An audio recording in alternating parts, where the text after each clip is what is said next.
Last year, mother of two Louise Sharples found herself turning down a new job she knew she would love because when she added up the cost of full-time childcare for her young daughters, it was more than she would have earned. After 12 years as a charity shop manager, Sharples has now taken a part-time but slightly better paid cleaning job until her children are older. It's not really a job that I would choose, but I felt for the good of my family and for that little bit more flexibility, it was something that I needed to do.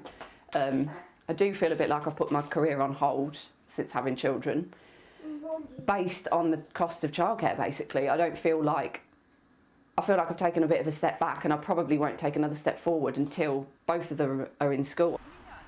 A childcare bill of around $963 leaves her with around $118 of her wage at the end of the month. She's not alone. A survey of 24,000 parents, published this month by the campaign group Pregnant Then Screwed, found 76% of mothers who pay for childcare say it no longer makes financial sense for them to work.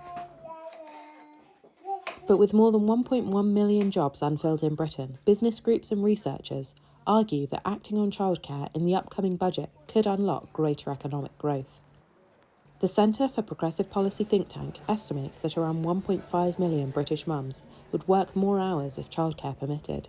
And a report in December by the Institute for Public Policy Research and charity Save the Children estimated that accessible, affordable childcare from 6 months to age 11 would provide returns of over $9.4 billion a year in tax contributions and reduce social security spending.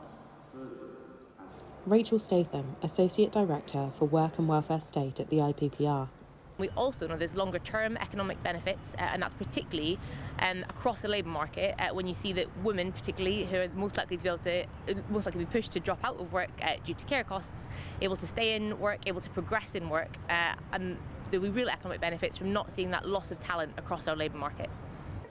Children's charity Coram says the average annual price for full-time nursery childcare in England for a child under 2 was more than $16,500 in 2022. That makes Britain's childcare among the most expensive in the world, according to the OECD, taking up nearly 30% of the income of a couple with 2 young children. The government is reportedly considering reforms, but has not announced any plans as it fights to bring down its deficit in a cost of living crisis. But with a British election expected next year, the opposition Labour Party views childcare as a key battleground.